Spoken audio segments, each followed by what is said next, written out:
To Rightside Radio with Phil Williams. It's hard to go wrong when you're on the right side. Rightside Radio. Solid, conservative, and just plain right.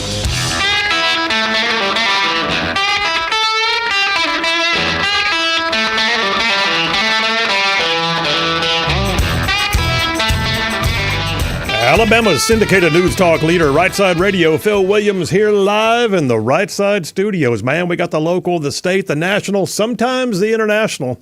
And oh yeah, like the dude just said, solid, conservative, and just plain right. Well, welcome to Monday. A beautiful Monday, by the way. Yeah. Monday all day long, and the weather looks like gorgeousness right outside the window, and that's a big rig on the board. Hey, buddy. Good. Hey. How are you? I'm good. How's your weekend?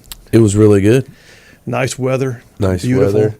I got really bad allergies, though. The pollen's up, so. All right. Got to hit the mute button anytime you sneeze. Okay. Hey, we got a great show laid on for you, man. I am just stoked. So we've got two guests coming on today. One will be live in studio. The first is at 3 o'clock, Malia Stevens, who is a licensed family and children's counselor at Wellspring Christian Clinic. She will be here to talk about the dangers of continued access to pornography by children. And on top of that, the very easy way that can be handled with a legislative matter that is currently being debated in the state Senate. So I'm pretty excited about this. This is one that we're having a follow-up on, basically, because we've talked about it before.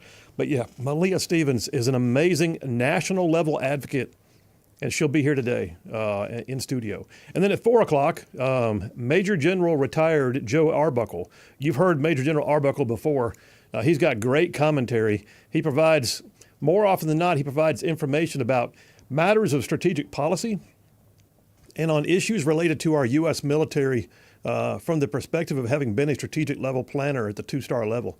So we'll have Major General Joe Arbuckle on to talk to us about what happened this past weekend with Iran attacking Israel, and that was some next level stuff, and we'll talk about it in great detail, including my monologue here in a moment. And then I still got a whole triple dipper, so hit it, man. The Triple Dipper. 3 stories you've got to know. That's right, the Triple Dipper. 3 stories, 3 themes, if you will, that you got to know as we run today's show. So first out the gate, for the kids. For the kids. You know what? There ain't nothing wrong with doing things to protect children. And sometimes it's just so easy you look at it and go, why would we not? Well, there's some things we're going to talk about today that fall into the why would you not category. Not just that they're easy, but also because they're so incredibly important. Y'all, these are our finest resource, our future. This is the next generation. These are our kids. So yeah, we're going to talk about it. Number 1 is just simply called For the Kids, and we'll have that conversation with Malia Stevens also. And then number 2, I'm just calling it Stand with Israel. I hope you were paying attention this past weekend and did not just see that as another Middle Eastern thing. It was beyond that. So what happened this past weekend with the nation of Iran from its own soil launching attacks on the nation of Israel, over 400 drones and ballistic missile attacks launched against Israel. Largely ineffective, but not for lack of effort. This was the first time we've seen a sovereign nation on sovereign nation attack by Iran to Israel, and it's an entirely new version of the unrest in the Middle East. We'll talk about it. Number 2, stand with Israel. And number 3, I didn't get to it Friday, so we're going to try and get to it today, depending upon the content, because we got some stuff to cover, man. I've got a whole section on how to speak woke. It's important. If you're going to go on social media, you got to know how to speak woke. You got to know for a fact what certain words mean, because a lot of times they take our words and they make them into new meanings. And you don't want to use the wrong word in certain circles, if you know what I mean. So yeah, we'll talk about how to speak woke, number 3 on the Triple Dipper. All right, let me jump over here to the Right Side Way monologue. I'll remind you guys that every single day, Southern Immediate Care is the daily sponsor of the Right Side Way monologue. And they are so good at what they do. Open 7 days a week in all their locations in places like Gadsden, Anniston, Attala, 6 more locations around the Birmingham area. Southern Immediate Care. They will see all ages, 7 days a week, and they are the daily sponsor of the Right Side Way monologue. Check them out. All right, listen, let me Let me just start by saying this past weekend's international events in the Middle East, I think they carry repercussions that we're going to see for a long, long time. And I don't think we're done yet. There's great speculation right now as to what Bibi Netanyahu is going to do, what Israel is going to do. And I'll just tell you, I don't want to be on the wrong side of this. And yet we've got Biden at the helm right now. We can't do a thing about it. Biden is at the helm. And I do not want the United States to be on the wrong side of this. Political commentator Noel Rothman was once quoted saying, sometimes standing on the wrong side of history in defense of a cause you think is right is still just standing on the wrong side of history. Truer words could never be uttered to best describe the Biden administration's foreign policy. This past weekend, the world watched as a second major attack by an extremist Islamic State was launched against our longtime ally and close partner Israel. Keep in mind that in the wake of World War II, the first nation to recognize the sovereignty of Israel as a country on the world stage was the United States, and the first state to do so within the U.S. was the state of Alabama. From its very origins, the U.S. has stood as a defense, a friend, an ally, a partner for the only true democracy in a region filled with unrest and questionable leadership. Also, keep in mind that where we were just a few short years ago, it was a whole different world. Under the Trump administration, less than 5 years ago, the U.S. Embassy was moved to Jerusalem in a bold move that signaled to the rest of the Middle East that we weren't going to continue to dance around the fickle and anti-Semitic whims of Iran and Lebanon and Palestine and Hezbollah and Syria and all the other misfit nations and groups that oppose the idea of the U.S. simply posting its embassy in the actual capital of a foreign state, by the way, with whom we've had solid relations for over 7 decades. So yeah, the U.S. Capitol, or the U.S. Embassy, moved to the capital of Jerusalem. At the same time, the unprecedented landmark agreement authored and promoted by the U.S., called the Abraham Accords, it was signed in 2020 and normalized diplomatic relations between Israel, the United Arab Emirates, Bahrain, and Morocco. It was heralded as a game-changing time in the Middle East, with new opportunities for economic development, people-to-people exchanges, government agreements. It was also a time, by the way, in which Iran was marginalized. Iran, the nation that pursues nuclear ambitions while shouting death to Israel and death to America, the same Iran that trained Shia militias during the war in Iraq to plant major new versions of roadside bombs called EFPs. Those same EFPs that could penetrate U.S. armored vehicles resulted in the deaths of over 600 U.S. service members. Iran, the country who foments trouble and mayhem across the region, by funding and arming its proxies, the Houthis and Hezbollah and Hamas, Iran was finally marginalized by major sanctions from the U.S. and the targeted strike from a U.S. Predator drone that took out the head of Iran's Republican Guard force named General Qasem Soleimani. Y'all, all that occurred just 4 to 5 years ago. And then came Biden, a man who ostensibly has decades of foreign policy experience, but who has also been said by his own buddy Barack Obama that we should, quote, not underestimate Joe's ability to screw things up. And yeah, he said it a little differently, but this is a family show. Former Secretary of Defense Robert Gates, who served under both Bush and Obama, he said of Biden, quote, I think he's been wrong on nearly every major foreign policy and national security issue over the past 4 decades. Well then, if that's what people say who serve with Biden, even Democrats, then what are we to think when we watch the current state of affairs in the Middle East? How does an administration get so much so wrong in so short a period of time? It is an epic fail to think that in less time than it takes to build a bridge in America that Biden has now burned every bridge in the Middle East. It is Joe Biden who lifted sanctions on Iran and gave them the ability to fund their radicalism by selling their oil to other of U.S.'s adversaries like China and Russia. It is Biden who, immediately after being elected, lifted the name of Iran's puppets, the Houthis, off the international terrorism designation list. The same Houthis who are now shooting at U.S. ships on a near-daily basis. It is Biden who pulled back from the Abraham Accords and then traded $6 billion for 6 hostages to Iran, so that Iran would now have more money and more clout and more international opportunities to just sneer and point at the weak and feckless Americans who do nothing in the face of their great Persian force. It is Biden who signaled weakness in the face of Iran's influence once again by undermining and pressuring Israel to pull back on their attacks in Gaza, despite the fact that it was Israel who had suffered greatly on October 7th last year, when terrorists from Iran's proxy Hamas raped and pillaged and beheaded and laughed and scorned and burned their way across huge portions of Israel, killing nearly 1,500 people and dragging hundreds back to Gaza as human shield hostages.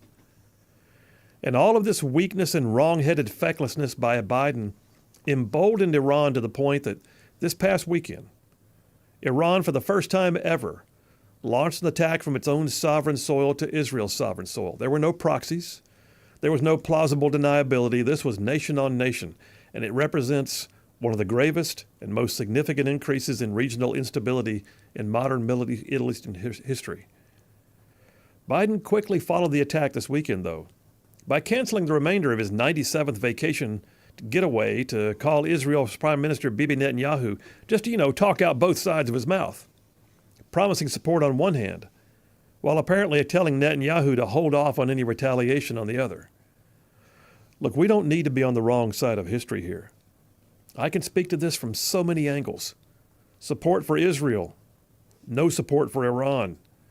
One is a democracy, a partner, an ally, a friend. The other is an Islamic radical theocracy that kills our people, foments unrest, funds terrorism, and calls for death to America.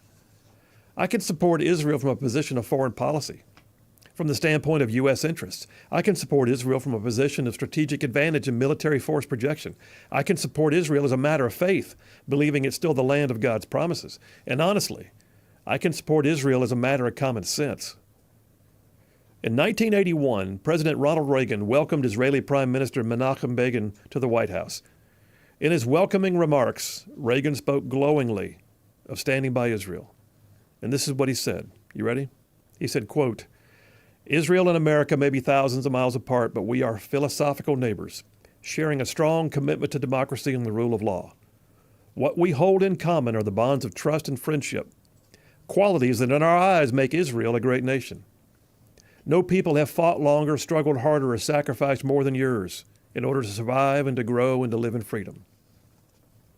And then Reagan went on to say this. He said, "The United States and Israel share similar beginnings as nations of immigrants yearning to live in freedom and to fulfill the dreams of our forefathers. We have both sought to establish societies of law, to live in peace, and to develop the full potential of our lands. We share a devotion to democratic institutions responsible to the wills of our citizens.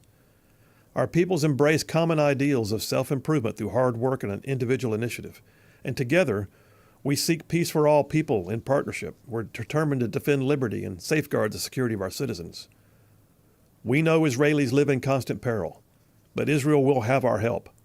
She will remain strong and secure, and her special character of spirit and genius and faith will prevail." Those are amazing words from a U.S. president in my lifetime.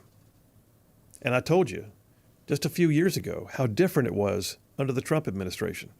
And yet here we are, just a mere 4 years later. Y'all, we don't need to be on the wrong side of history here. I don't know if the Biden administration has the ability, the desire, or even the wherewithal to pivot and correct course, but the American people do. And we need to get Biden out of office, or we may wind up facing a war on a scale of what we might call biblical proportions. And that's a wrap for the Right Side Way. Well, there you have it. And yeah, we're going to talk about that more in detail, but do not for a second think that what happened this past weekend was just one more thing in the Middle East, because it wasn't. It wasn't. They were not successful. Iran was actually embarrassed, which is kind of fun. At the same time, the intent they had was to do massive destruction to Israel. More on that. Phil Williams, Right Side Radio, choosing to be on the right side of history. Y'all stay tuned. We'll be right back.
And we are back. Phil Williams, Rightside Radio. Solid, conservative, and just plain right. Like saving the world one soundbite at a time. Text lines are open.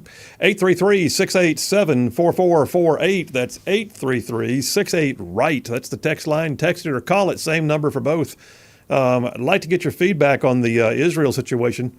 So the monologue, yeah, I definitely covered how I feel about it, but I'll just tell you, the discussion we're going to have with General Joe Arbuckle coming up later is also an important factor in that overall discussion. I'm looking forward to hear what he has to say about it. Jeff from Indiana just texted in.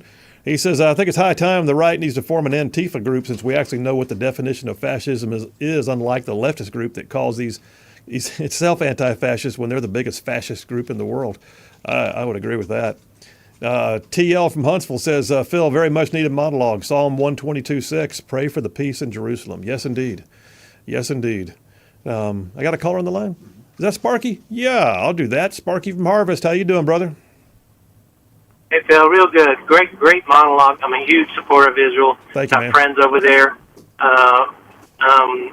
When I was reading about the attacks or all the inbound projectiles to Israel the other evening, I went, poured all the fresh gasoline I had into the generator. Me and the wife ran and filled all our gas cans, made sure the vehicles were full. 'Cause I pictured the grid going down. I pictured some sleeper cells taking advantage of the mayhem and shutting down as much of the U.S. grid as they could. And luckily I was wrong, but I was astounded the next few days to realize people didn't even know that it even happened. And that absolutely blew my mind. No, I'm in the same camp as you. I told Charlene, I think it was Sunday morning, because the attacks happened on Saturday, I believe. And on Sunday morning, we were talking about it and watching some of the news follow up. And I said, why do I feel like I need to go and check my ammunition supply and that things are in the right order, And I said, it feels like something bigger. And I'll be honest with you, I think it's got the ability to become something bigger. But the truth is, while Iran may have been embarrassed by their fecklessness and the way they didn't accomplish anything they tried, the fact is they tried. Yeah, and you were correct. They're absolutely emboldened by our bought and sold, compromised elderly Alzheimer's patient. Sorry excuse for a president who's handed to them, given them billions of dollars, and all but invited Iran to do this kind of thing, knowing that they would never get a spanking from us. And I'm ready for more mean tweets and strength and fear on the part of other wrongdoers around the world of our U.S. president, because that does not exist right now. No, I totally agree. Thanks, Park. Appreciate you, man. Have a great day. Hi, man. Yeah, one more text. And Sparky's so right. I am so ready for a change. So ready. JT Lacey Springs said, so sad that just over a generation ago when the Shah led the country, they were an ally. And Biden is seen to be nothing but a manure salesman. And when speaking, if he has a mouthful of samples. JT, man, you got away with words. All right, listen, we're going to talk about that and a whole lot more. And coming up next, we're going to jump in for the kids, just for the kids.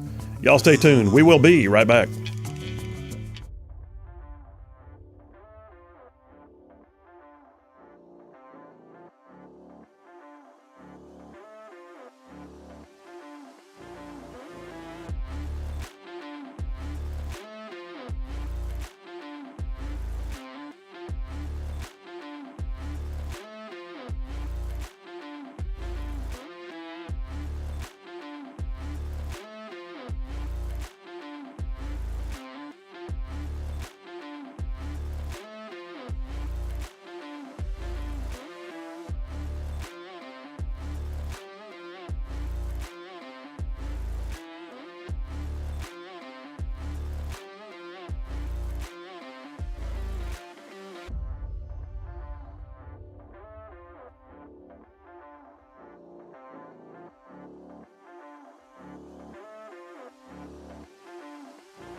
We are back. Phil Williams, Rightside Radio. Solid, conservative, and just plain right. Like covering down on some major ground across the northern half of the most beautiful state in the nation. This one right here, Alabama. Y'all, I'm talking about this show goes like, way down south of Birmingham, up north of Huntsville, Tuscaloosa, back to Gadsden, parts of Georgia, Tennessee, and even Mississippi, all thrown in just for good measure. A couple more texts real quick. Jeff from Town Creek, he says, Phil, spot on with the monologue. I need you to ask Sparky if he'll tell us what he really thinks of President Biden next time he's on the radio. Tongue in cheek, he says. He said, I disagree with you guys about one thing, though. I think they intentionally did this to probe the defenses of Israel, and they're probing the world community to see how the rest of us react to what's happening. And it appears to me that no one is getting in their face about it. We're going to see more. It's just a matter of time as they calculate what it's going to take to get there, to achieve what they're doing, what they're going for, which is to wipe Israel off the map. I don't normally say stuff like this to people, especially in public, but we already know the outcome. The victory is ours. Yes, it is. And by the way, Jeff, I think you make a great point.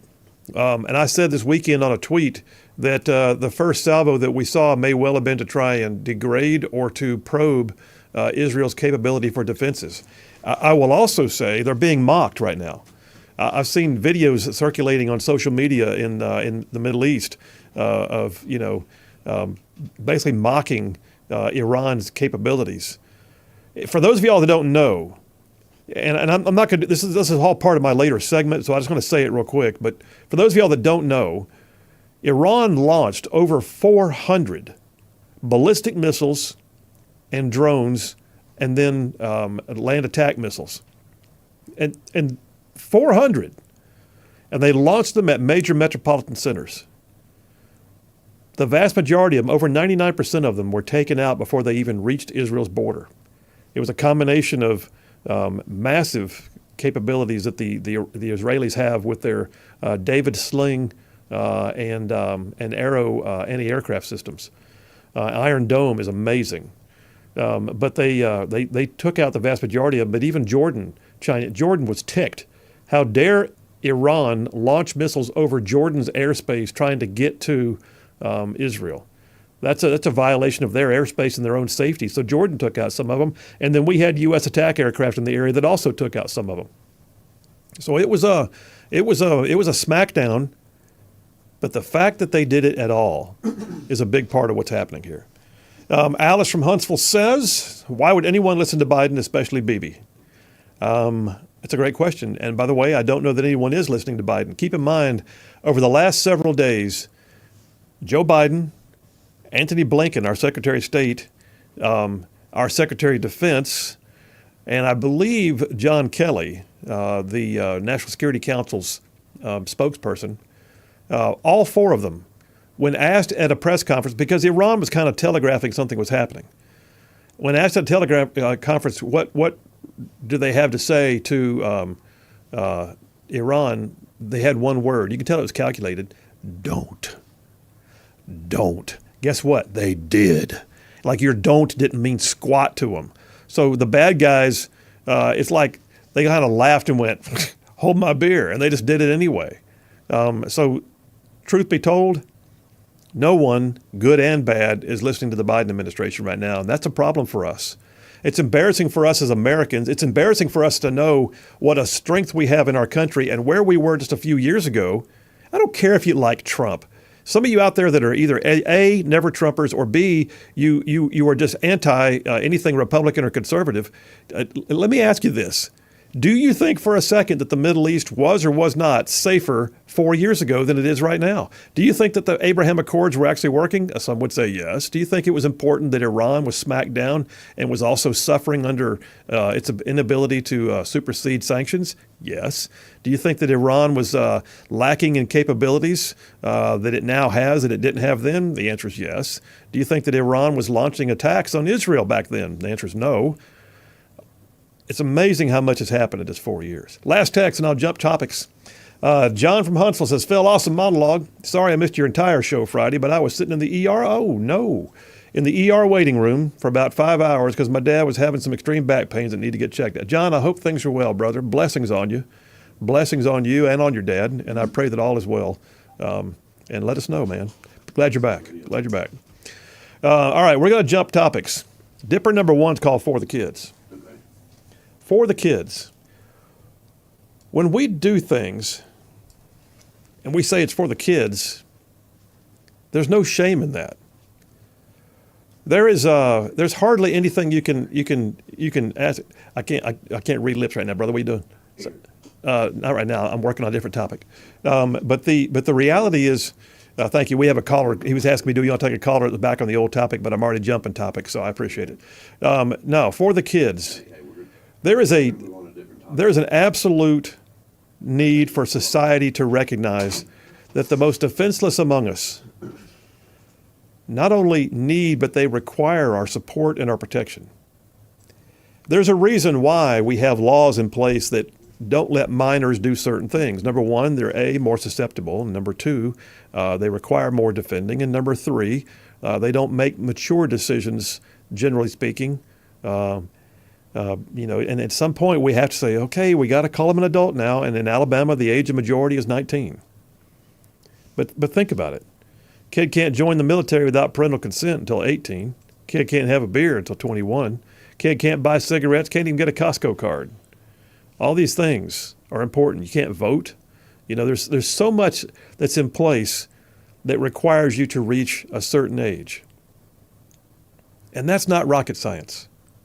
It's not. That is well-reasoned, and that is good intentions. That is as it should be.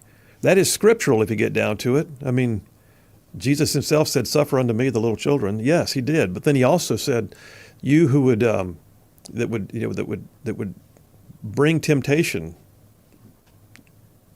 like putting a millstone around your neck and being cast into the sea." I'm just going to say, I believe that common sense and faith and just good order and discipline of a culture protects children. You can look back through history and you can find the societies that did not protect children. And you can also question where they are now. But there's a reason why we protect kids. And there's a need for it.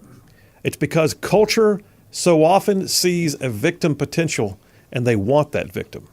There are predators in every society. There always have been. And the good guys protect the weak and the defenseless from the predators. You've heard the old saying, and I believe it's true, there are sheep and sheepdogs. I prefer that we have a sheepdog mentality, especially when it comes to kids.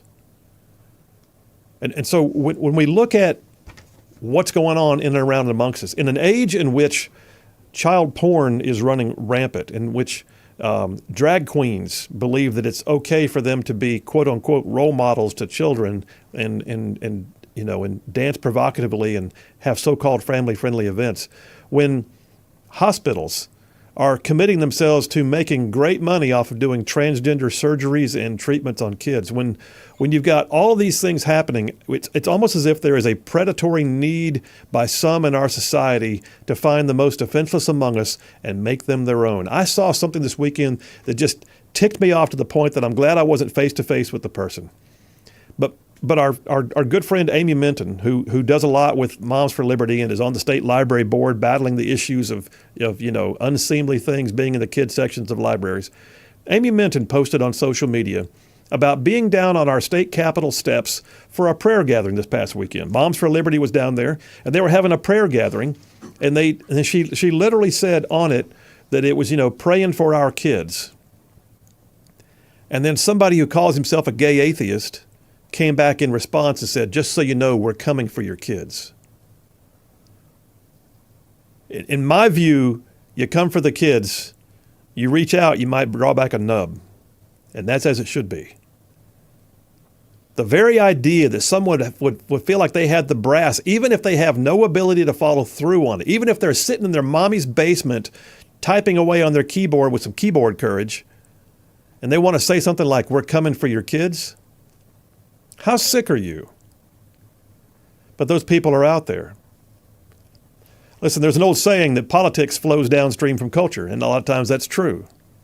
But sometimes, in my opinion, politics has to, dam the stream, if you know what I'm saying. Yeah, culture flows, and politics sometimes flows with it, but there are times when politics has to get involved and work to pass things that are designed to sort of dam up the flow of some of the cultural aspects that don't need to be there. We can't just say yes to everything.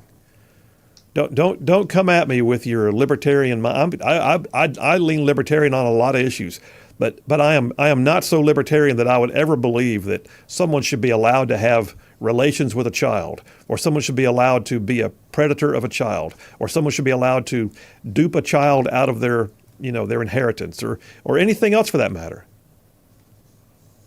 Kids need to be protected. I say do it for the kids. I'll kick off with this. Last year, Governor Ron DeSantis, he passed a package of bills. I say he passed. He signed into law once his legislature, who he works with apparently quite well. I mean, I have not seen much out of Governor Ivey lately. Have you? I understand she's still there, and I know her personally, and I've always liked her. But what I don't see right now is leadership, except to chime in once in a while and say she supports gambling, or y'all, we got to pass that economic development bill. And then, she was forthcoming on the issues related to the library. She got rid of some people and made some changes, and I'm glad. But what I love seeing down in Florida is Ron DeSantis and his legislature acting together. And I'm going to tell you when we get back from this break about a thing they passed called the Let's Be Kids bill package. Let's Be Kids bill package. What a novel concept. They looked at it and said, let's pass some stuff that protects children and just lets kids be kids. Oh, yeah. Y'all stay tuned. We will be right back.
And we are back. Phil Williams, Rightside Radio. Solid, conservative, and just plain right. Just, I mean, like making common sense like a superpower. Hey, we're in number one of the Triple Dipper, calling it For the Kids.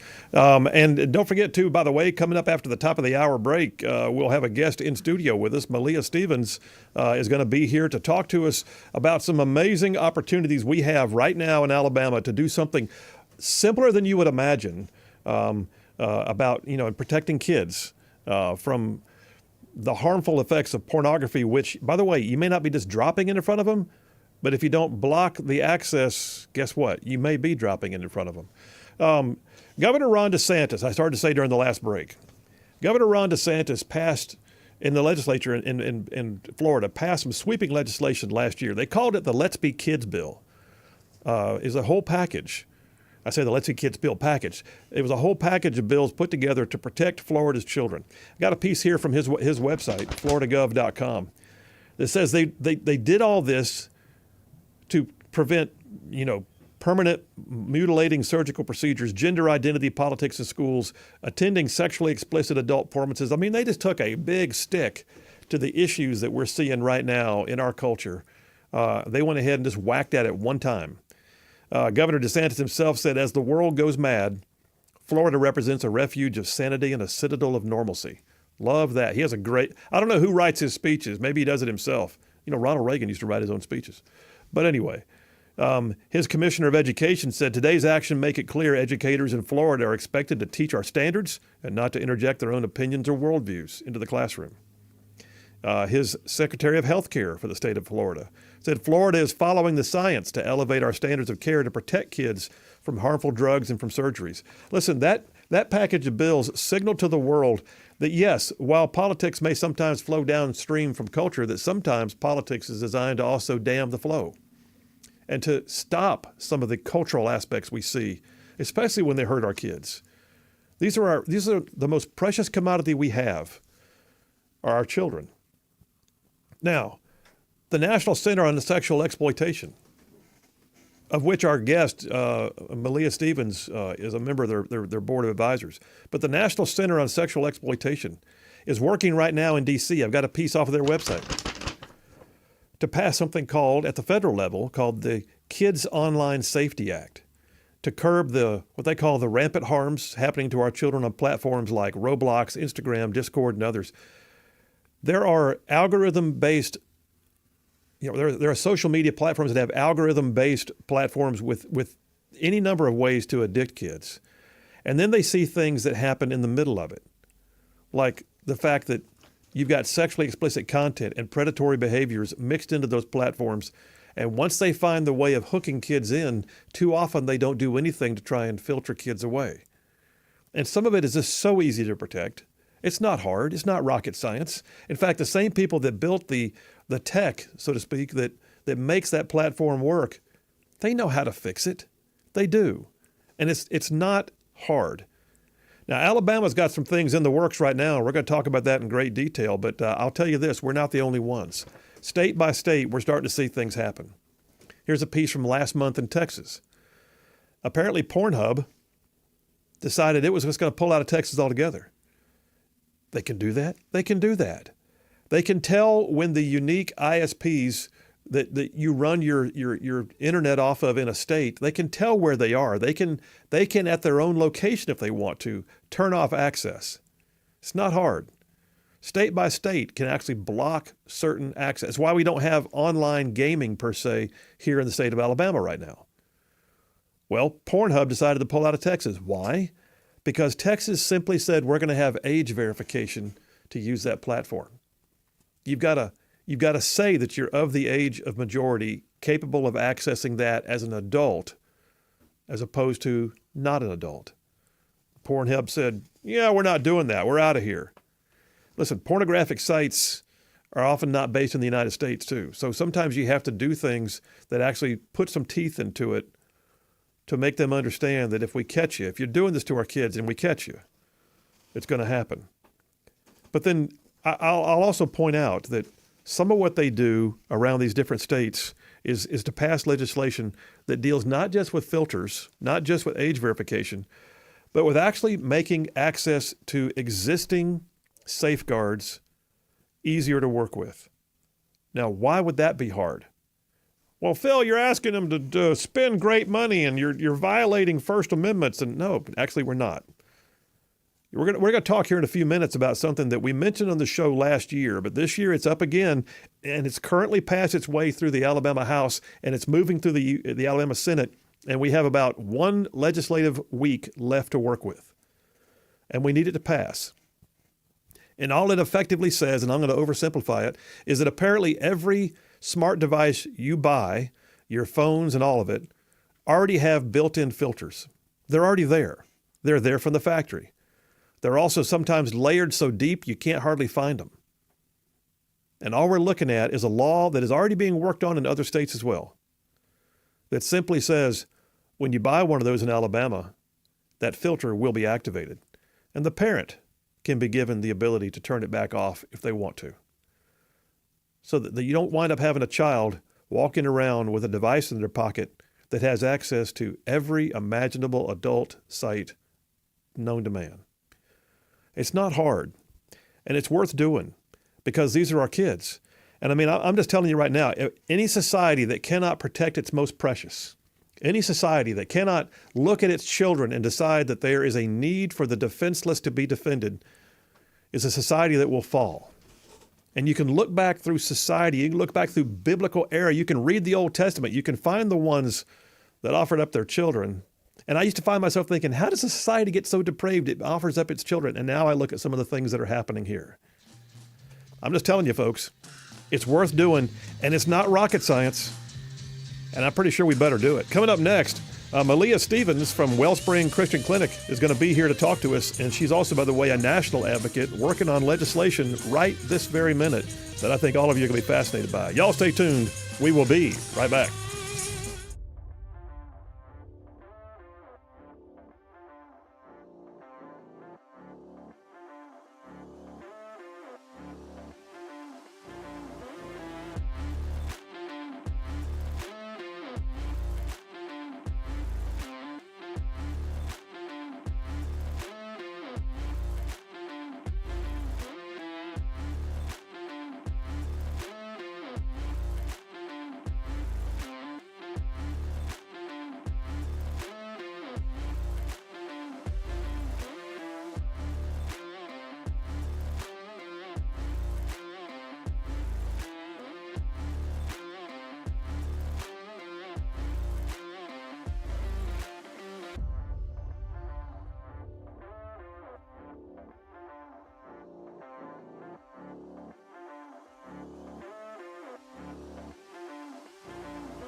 Alabama's syndicated news talk leader, Rightside Radio. Phil Williams here live in the Rightside studios. Man, we got the local, the state, the national, covering down on all the issues. And oh yeah, like the dude just said, solid, conservative, and just plain right. Welcome to hour number 2 on a beautiful Monday afternoon.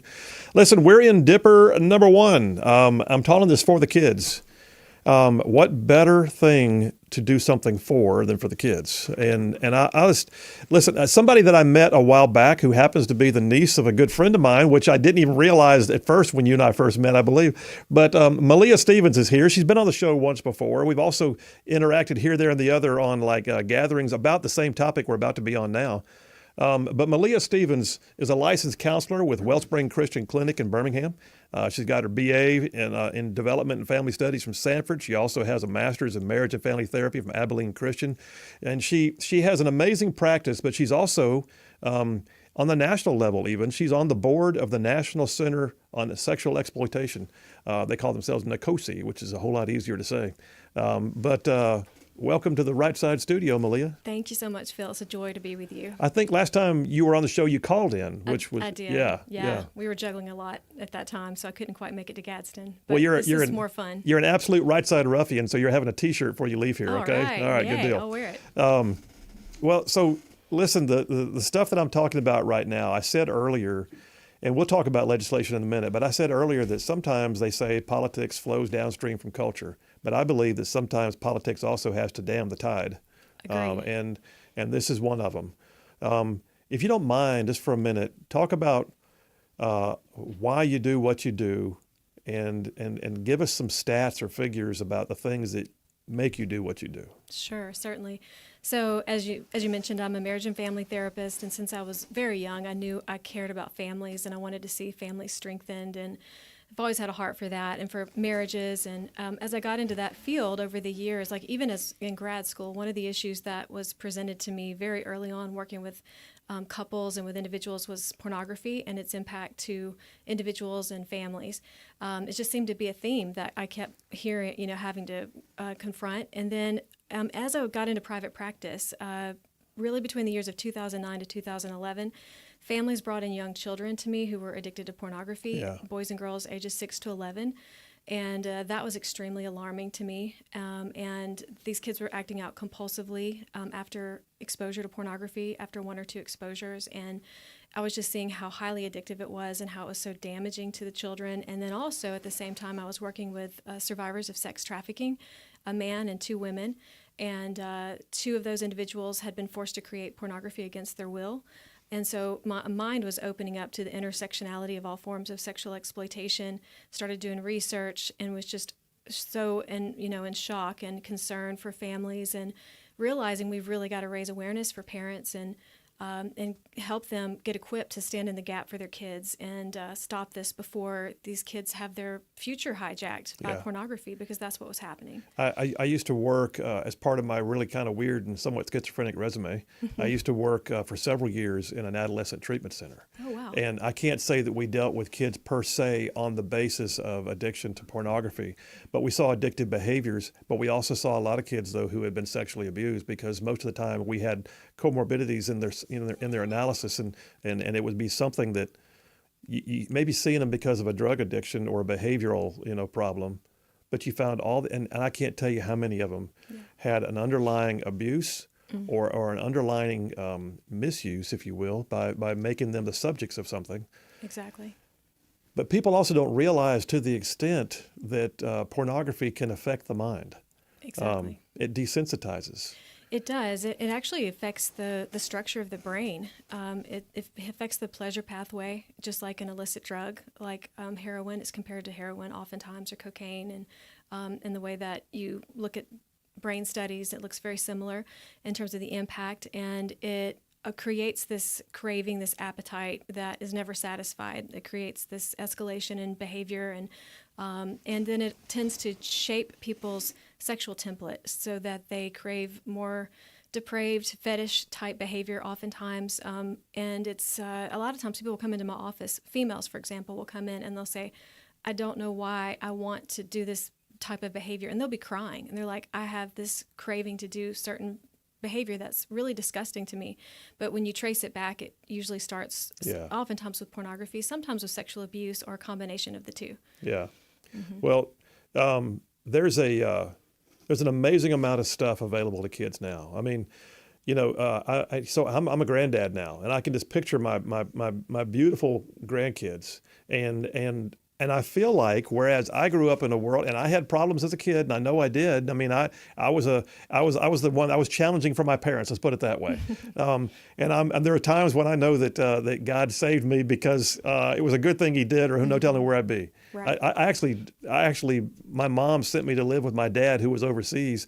I like to say God gave me a 3-year timeout because it's what I needed. That's good. But that being said, I feel like there's so much more that's readily in the faces of our kids than it ever was when I was growing up. They're completely being bombarded at every level. Like we talk about the Chromebooks, for example, that are issued to kids, the school-issued Chromebooks. Our organization, National Center on Sexual Exploitation, had to fight for years to just get Google to filter Chromebooks that are school-issued.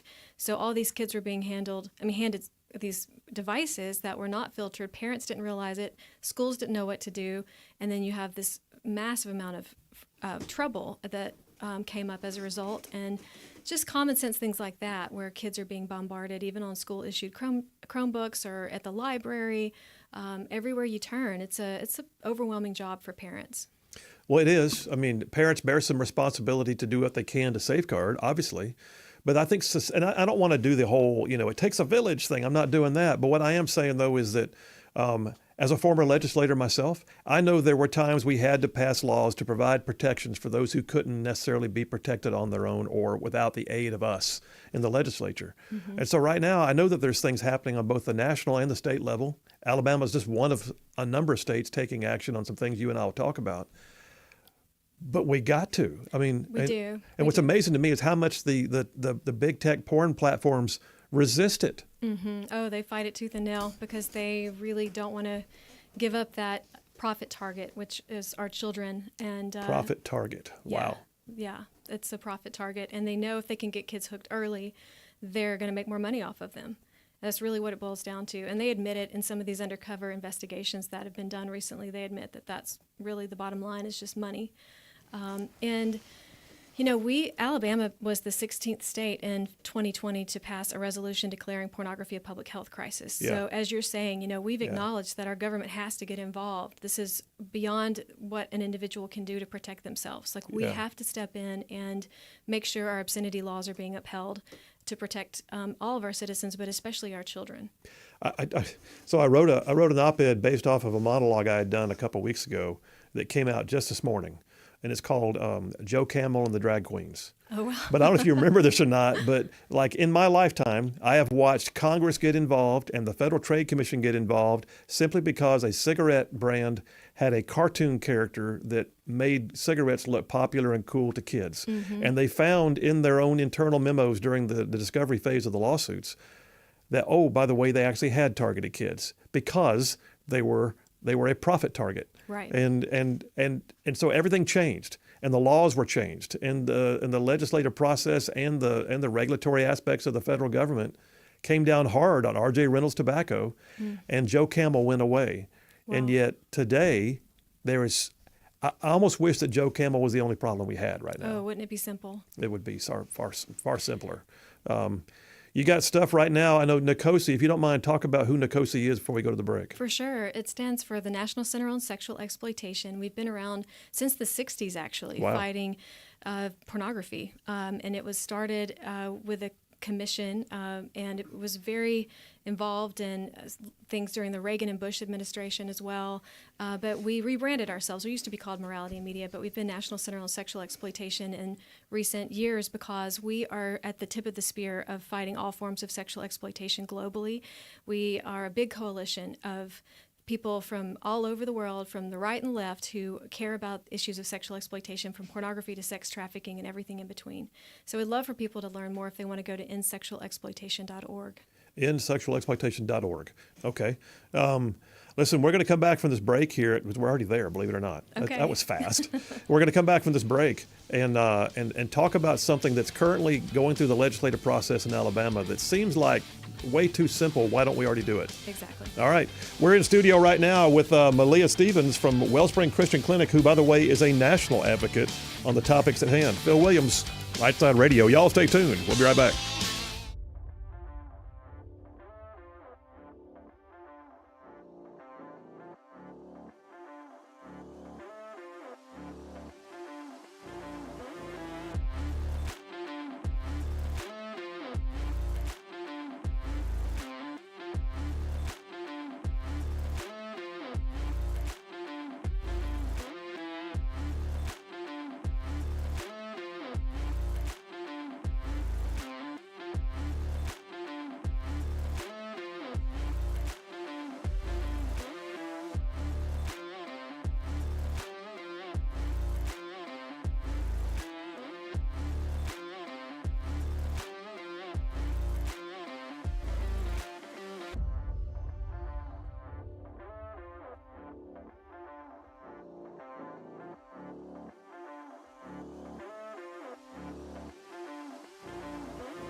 And we are back. Phil Williams, Rightside Radio, solid conservative and just plain right.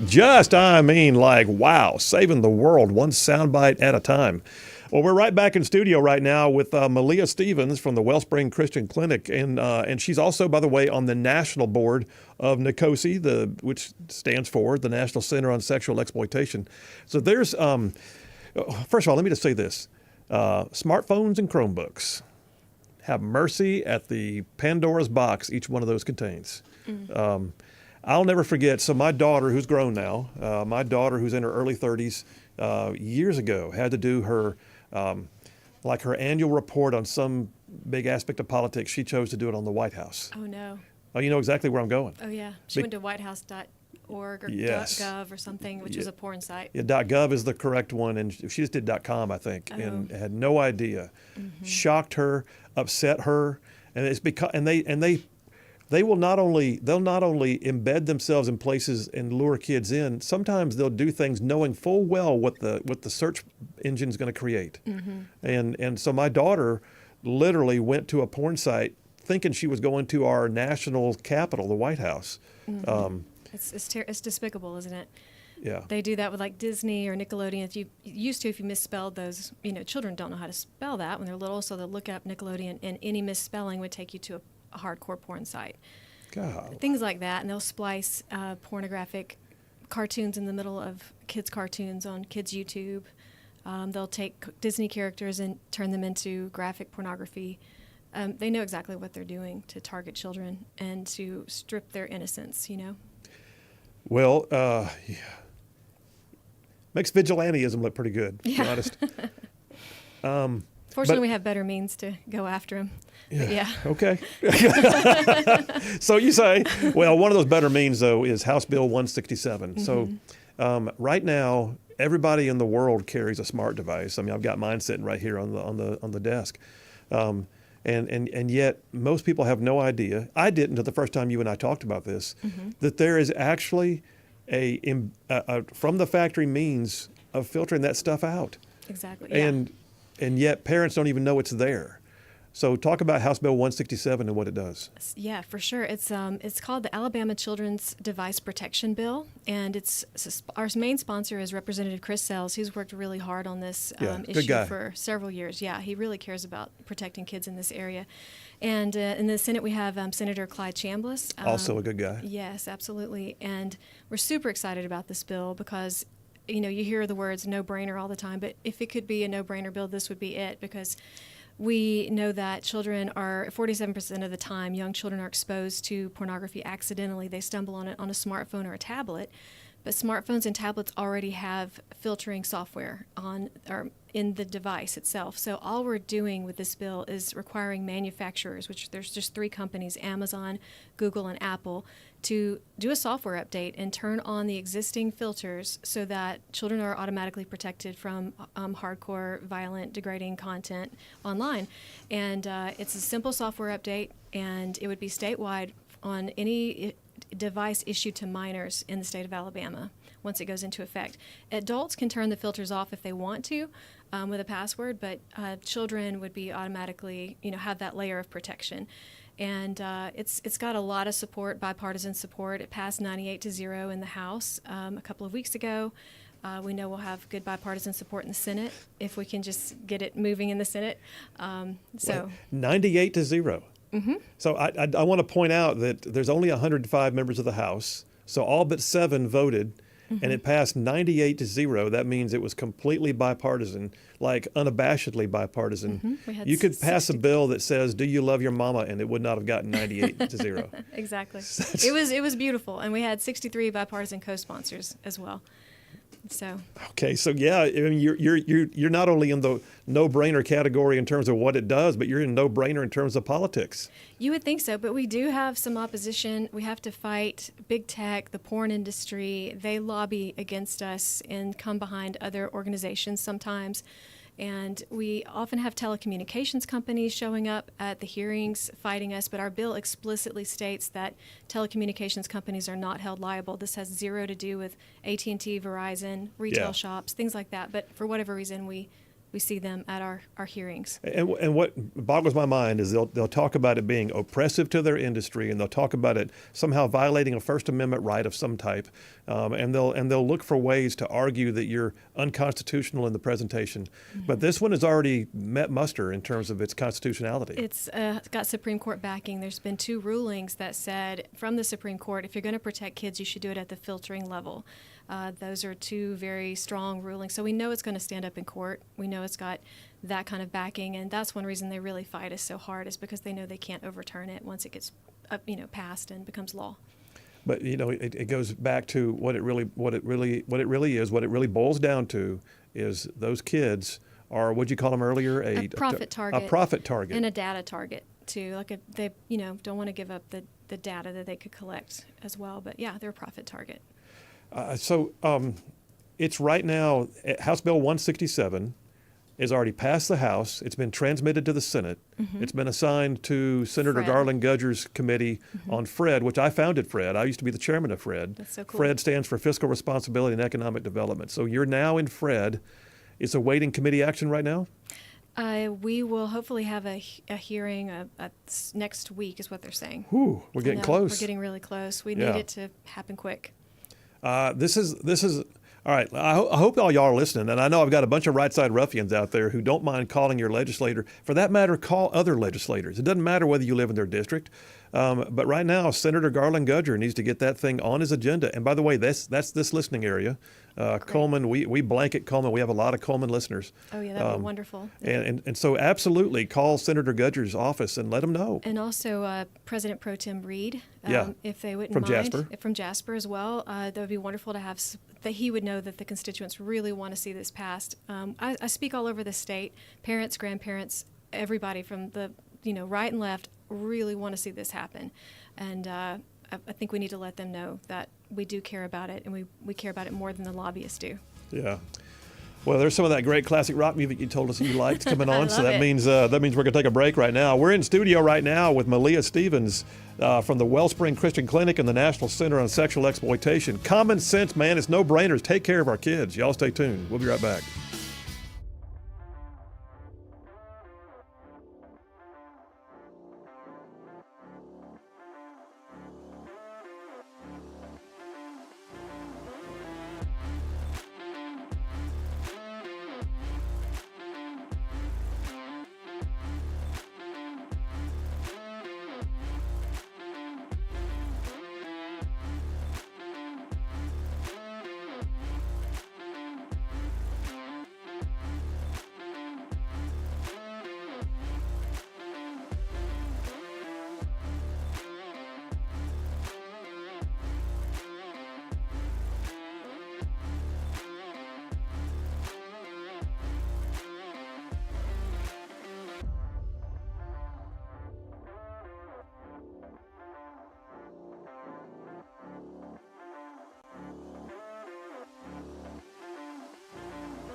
We are back. Phil Williams, Rightside Radio. Solid, conservative, and just plain right. Just covering down on some major ground across the northern half of the most beautiful state in the world. I'm talking about Alabama. Y'all, this show goes like way down south of Birmingham and up north of Huntsville and Tuscaloosa, back to Gadsden, parts of Georgia, Tennessee, and even Mississippi thrown in just for good measure. All right, we're back right now in studio with Malia Stevens from the Wellspring Christian Clinic and also with the National Center on Sexual Exploitation. I got to ask you a question. Okay. In fact, I'll precede the question with a quick story. So, a good friend of mine, Emily Jones, who heads up Moms for Liberty in Madison, she came on the show talking about how she had discovered some things on her child's Chromebook, and it was her child's school-issued Chromebook. It was an app of some type, and I've forgotten the name of it now. It'll come back to me later. But she said that she had begun doing some research about what this app's capabilities were, and it bothered her to think that it might have access, and she thought, surely not. Well, lo and behold, she used her child's app on her child's school-issued Chromebook and went to places that she didn't ever want her child to go. And the crazy thing was, what she also told me too, was this app is designed to only be allowed to have access during school hours. Ooh. So in other words, parents aren't normally going to be able to even see it, but it was a day when her child had to stay home, and so she got in. Wow. And so she just recently made it known to the school superintendent, who after he reviewed it said, we're done with that. And so to his credit, he said that they had canceled the contract with the progenitors of that app. Wow, you have to admire that superintendent and that mom. And that mom. Absolutely. We see that a lot. You know, we have this thing called the Dirty Dozen. Yeah. Every year we name and shame the 12 main promoters of sexual exploitation. Name and shame them. Yeah, and it's pretty powerful. We've changed a lot of corporate structure, and anyway, actually several years, we had EBSCO of all things, because they had school-based databases that were library databases, and they had one that was for kids and one that was for parents, and parents couldn't access the one to kids. And early on, when you would go to 7th grade database and you typed in biology, it took you straight to hardcore BDSM porn. Oh my gosh. Stuff like that. It was rife with hardcore porn throughout the database, and and it said on their website, age-appropriate material, which it was not. And so anyway, I can understand how alarmed she was, and I'm so glad she took up that issue and addressed it. Well, let's talk about parents then for a minute, because I do agree with your legislation, and I think we need to see HB 167 pass. Right. Absolutely, it's a no-brainer. But then parents, that mom checking the Chromebook, that's one. I mean, I could see parents needing to check these devices. You have no idea. Right. You can also check your child's search history on their own devices. And there shouldn't be a household in which a child is allowed to say, you can't have access to my phone. Exactly. No, that's not a boundary that's acceptable. No. I like the way you put the clinical expressions upon it. But I'm just going to say it's darn wrong. It is wrong. But you've got other resources, and I know you talked about some books that Yes. you've been a real proponent of. Tell me about those. Yeah, I've got some of my favorite resources that I tell parents about. There's a great book called Good Pictures, Bad Pictures, and it helps inoculate your child from the inside out. And it's a read-along book. They've got a junior version for 0 to 6, and then a book for 7 to 12 years old. And it really helps your kids understand what pornography is going to be when they're exposed to it, because we say it's not if they're exposed, it's when. So they have like a plan of action, and it really helps not only address pornography but other addictions. And parents are always scared to read it, but once they read it for themselves, they're like, oh no, this is actually really safe, it's appropriate. And it has been so effective with kids for them to immediately say, that's inappropriate material, I don't want that in my brain, and then they feel comfortable talking to adults, and it opens up lines of communication. So I highly recommend Good Pictures, Bad Pictures. It's at defendyoungminds.org. Then there's a great resource if parents need tech support, knowing how to really protect their family based on what their needs are, called protectyoungeyes.org. Yes. And you had Chris McKenna, that founder, on your show. He's fabulous, and they have excellent advice on how to set up everything for pretty much every device you can think of on his website, protectyoungeyes.org. And then lastly, if you have a kid that's 12 to 22 or 24, there's a group called Fight the New Drug that makes it really cool to be a fighter against pornography and sexual exploitation, and they have fabulous resources to help educate your teens and also to help them if they have been exposed to pornography and they've developed some compulsive behavior. It's a good resource. They've got Fortify, which is an online recovery group. But if your child has been exposed and you need help as well, don't be afraid to reach out and get support from a mental health professional that understands sexual addiction. Yeah, and it's uncomfortable. Yeah. It's awkward. Let's just be honest. It's a topic that like I don't even want to read out your bio on the air because it's awkward, just to say, but because you've got an amazing bio, but and the things you're able to do with families go way beyond what we're talking about even right now. But that being said, it's I've often said that it is absolutely worth having 5 minutes of discomfort to save you 5 years of pain. And 100%. and this is the kind of thing that you can talk to your kids about in advance, and no telling what you might be able to help forestall. Yeah, and in fact, there's this phenomenon right now with young men who they do okay in high school, they go off to college, and then they start to either fail out of class or not even go to class, and the parents are concerned what's happening. They can't figure it out. Well, there's been studies about young men who are getting addicted to pornography in college, and then they lose motivation, they lose focus, and they get really depressed. And so oftentimes, though, when the parents finally go to their son and say, "Son, is it this? Are you struggling with pornography addiction?" they're so relieved that someone actually asked them and that they're helping pull them out of that darkness. So I do encourage parents of any, with kids of any age, it is uncomfortable, but even if your kid is in denial or frustrated, just planting the seed very lovingly, non-shaming, like don't shame them, but because it's a common struggle right now and we're being bombarded with it, but just to let them know you love them, you support them, you'll walk alongside them in recovery and healing. Even if you struggle with it yourself, that does not negate you from being a resource and getting help for yourself and for them. Well, let's talk about a few of those resources again to make sure the audience heard it. ProtectYoungEyes.org. Is that right? ProtectYoungEyes.org. And then the book you mentioned was Good Pictures, Bad Pictures. Yes. And you said that's one they can actually read to their children? Yeah, you read along with your child. Oh, wow. And it's got a section for if the dad wants to participate too. There's actually a chapter just for dad. Mom can read all of it or whatever, whoever wants to. But it's really well done and tactful, and it's beautiful because it does open up lines of communication. Wow. Okay. And I think you said something a moment ago too that we need to recognize. It's not if your child's going to be exposed to this stuff, it's when. Exactly. And it's and I don't want to even minimize the times of in my era. It's not like you found, the Playboy magazine that someone left out in the trash can behind the diner. It's not we're so far past that. Right. This stuff is pounding kids right now.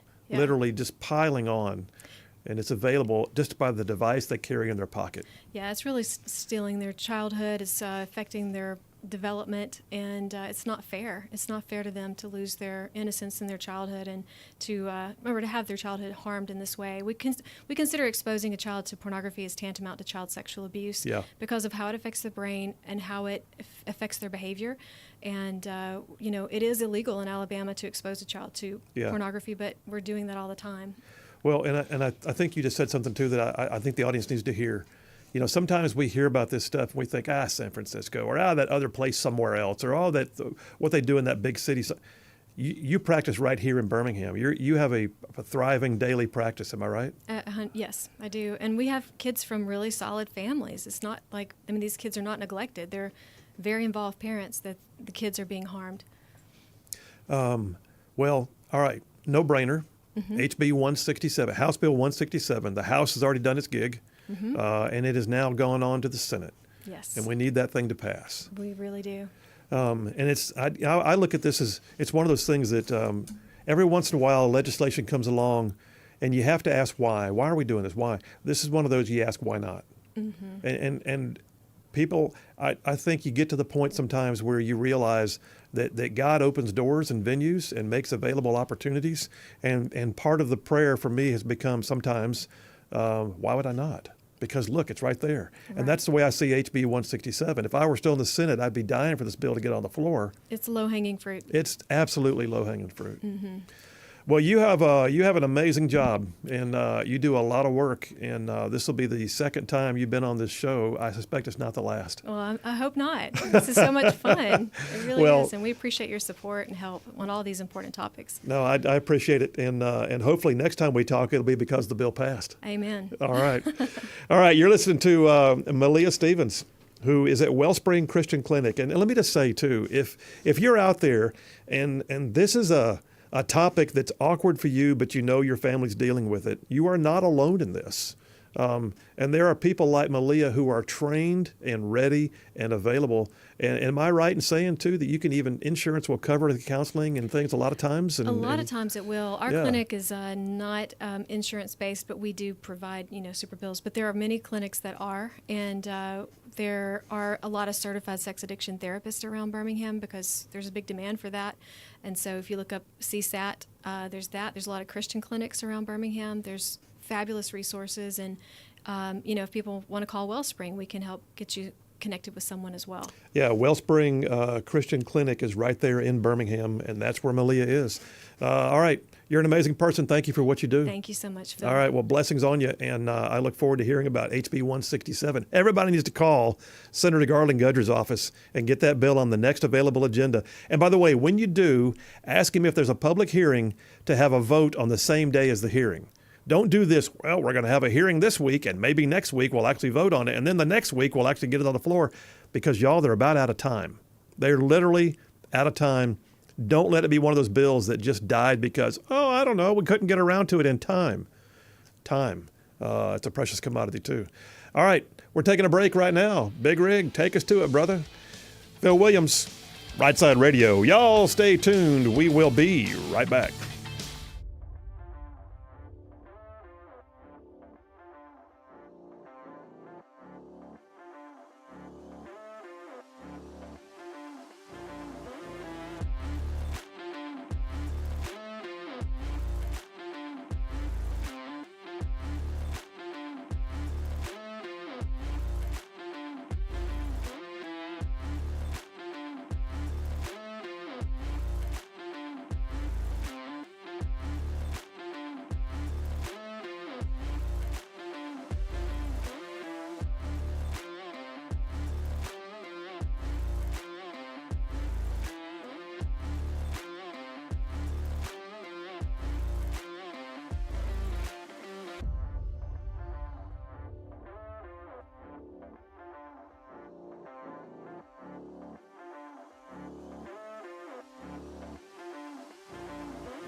We are back. Phil Williams, Rightside Radio, solid, conservative, and just plain right. Just making common sense like a superpower.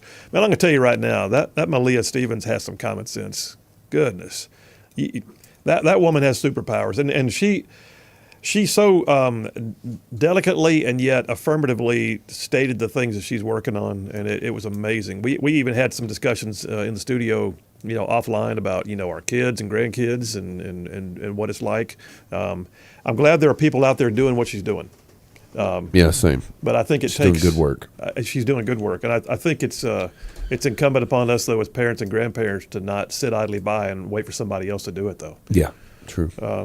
You're going home to check the filters on the iPad, aren't you? Oh, yeah, I have to do that every day, man. Check all the YouTubes and computers and laptops and all that. And it's crazy. It's almost like, having those devices is such an ubiquitous part of everyday life now, and yet it's like a portal into our house. I don't know about you, but I'm the guy who puts a piece of tape over the camera, on my home computer or something, if I don't have a cover for it already. Even if the camera's unplugged and everything, still. Yeah. You just I've been more than once, I'll be somewhere and I look over my phone, sit there and I'll turn it upside down just because. Yeah. A couple of quick text messages. Let's see what we got here. Just a few in the queue right now. Thomas from Athens says, regarding age of consent, look at the liberal Canadians' history of what it allowed for 12 to 13-year-olds for mutual experimentation. Oh, wow. And raising other factors from 14 to only 16. Even teenagers' brains are not fully capable of making great decisions unless properly guided, e.g. the military or fully engaged parents and guardians. Actual full brain development is not until age 25 or 26. I can tell you. I agree with that. I think 25, 26. Before 25, 26, I think I was pretty brain dead. Well, you know what's funny? I look at that and I agree with that. Yeah. And yet I also know that I was married at 21. I was a daddy by 23. But you were early 20s. You're getting there. I was ahead of my time. Okay, yeah. Oh, my gosh. Duff from Huntsville. What do we got here? Duff, he's changing topics on him, so I'll come right back to it.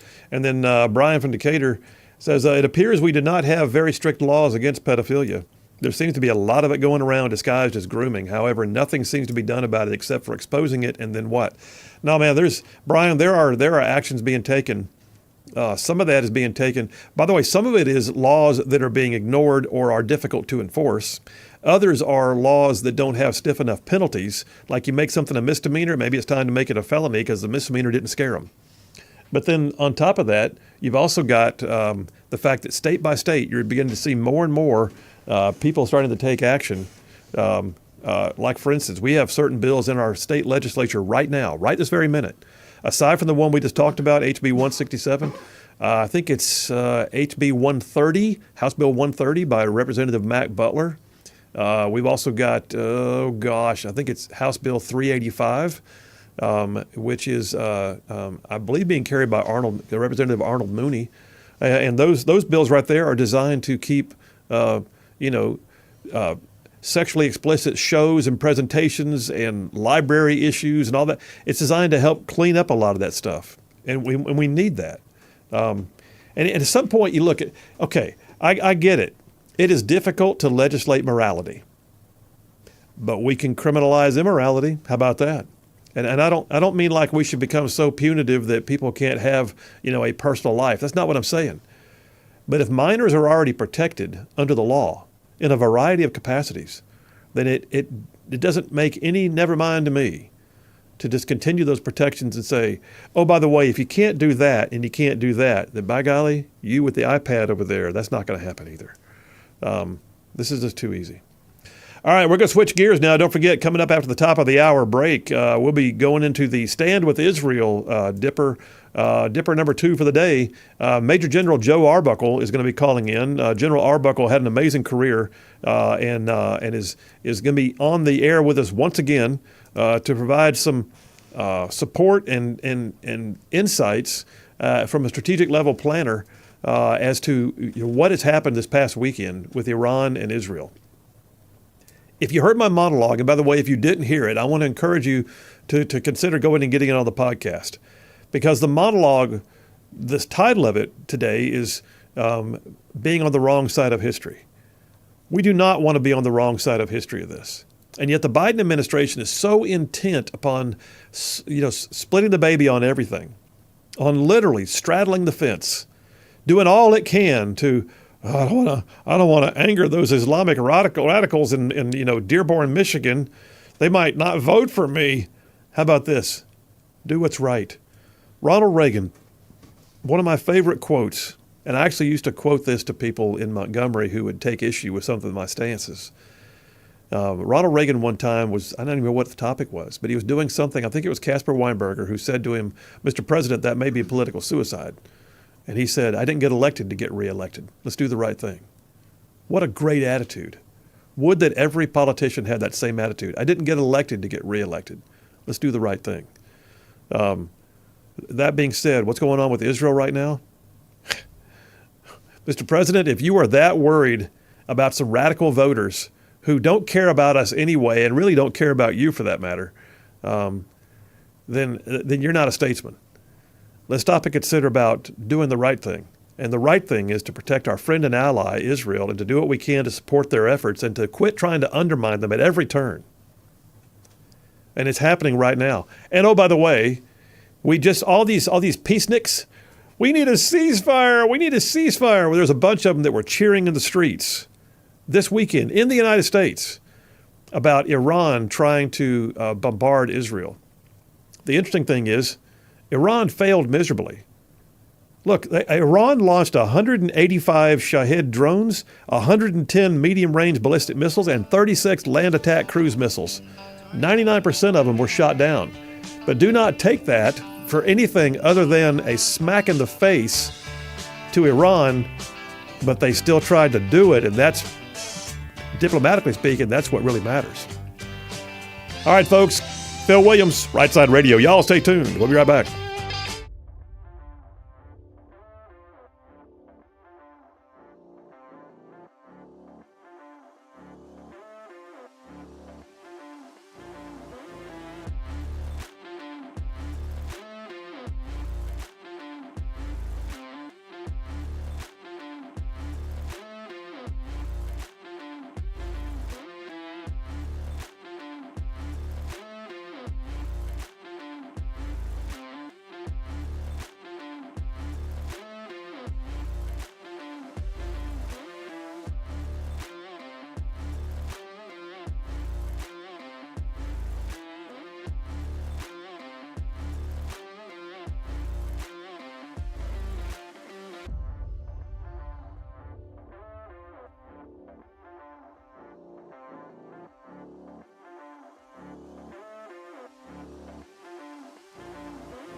Alabama's syndicated news talk leader, Rightside Radio. Phil Williams here live in the Rightside studios. Man, we got the local, the state, the national, and oh yeah, sometimes the international. And just like the dude said, solid, conservative, and just plain right. Well, welcome to hour number 3, which is inexplicable to me that we're already at hour number 3. But we're shifting gears. So number 2 on the Triple Dipper for the day, I'm just calling it Stand With Israel. And I made mention earlier, and if you heard my monologue at the beginning of the show, you know that I said that I don't want to be on the wrong side of history with this. We don't need to be on the wrong side of history. And think where we were just a mere 4 years ago with the Abraham Accords going into effect and the U.S. Embassy being moved to Jerusalem and Iran's General Qasem Soleimani being taken out as a clear indication that we were no longer going to mess with Iran. And now where are we? 4 years later. It's amazing. Well, a guest is coming on right now who is a former strategic planner, Major General Joe Arbuckle. He and I first began interacting because of his work with a group called STARS. That's 2 R's in there. STARS, STARRS. STARS stands for Stand Together Against Racism and Radicalism in the Services. STARS is an organization of retired officers and senior enlisted who want our military to be strong, to be anti-woke, and to have its integrity and its pride and its capabilities fully in effect. But General Arbuckle and I, as we've talked more often than not, we've also found that he's fully capable of providing great commentary on current events as they relate to the military especially. So General Arbuckle started his career in the late 60s, served through the late 90s. He began as a young officer serving in Vietnam as an advisor to the South Vietnamese infantry. He moved on there through a great career working in missile and air defense. He even served here in Alabama at Red Star Arsenal, if I'm not mistaken. And all the way up until he assumed command of the U.S. Army Industrial Operations Command at Rock Island, Illinois. Folks, he's been there and done that, and I'm glad to have him back on the show. General Arbuckle, how you doing, sir? Doing fine, Colonel Phil. Pleasure to be back with you and speak with you again. And thanks for the plug about STARS. Great organization, as you know. It is, and I was really proud recently to be appointed to the Board of Advisors, and so thank you for that honor. Well, we're honored to have you on board. You bring a lot of credibility and knowledge with you, so great team effort. Absolutely. Well, hey, sir, I was thinking as I looked at your resume again right before we went on the air, you might even have some thoughts on what we just saw this past weekend, even from an air defense and missile command capability. Even though we're in a different era and the technology is changing rapidly, even by the day, I'm sure you could speak to it from that standpoint. But give me your loose thoughts up front, first of all, about Iran and what happened this past weekend with Israel. Right. Well, just from an overview standpoint, that was a huge success for the air defense capabilities, obviously, of the IDF, along with allies, to include us and Jordan, and I think France was there also. I heard you mention earlier the amount of aerial vehicles that Iran had sent in to Israel. That's over 330.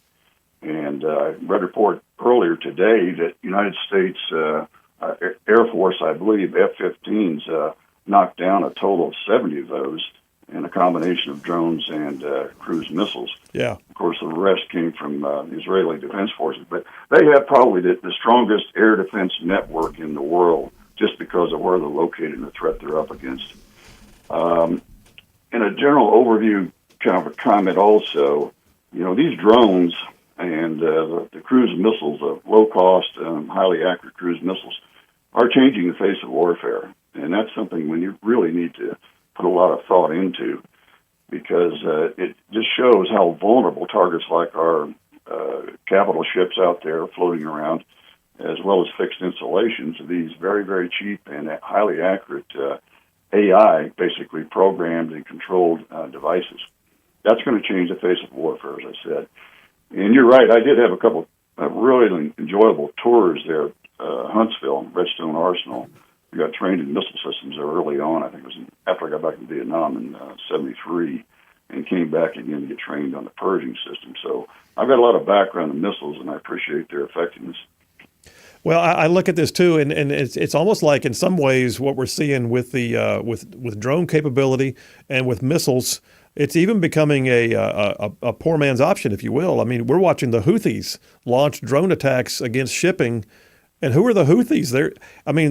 They've got a little more capability than just something like a Somali militia, but nonetheless, it's still not a nation state. It's a terrorist organization launching drone attacks, and so there is that to be considered. But at the same time, we watched Iran make what was the very first ever, I believe, nation-on-nation attack from Iranian soil to Israeli soil. Exactly. That's unheard of. And the big question in everybody's mind is, what's Israel going to do about it in terms of responses right now? And of course, we know that Biden's administration is basically trying to limit the scope and size of the reaction coming out of Israel. In fact, Biden has told Bibi Netanyahu, take a win, and basically move on. In other words, tit for tat, basically, in this thing. But Israel, in my opinion, obviously cannot do that. They've got some choices.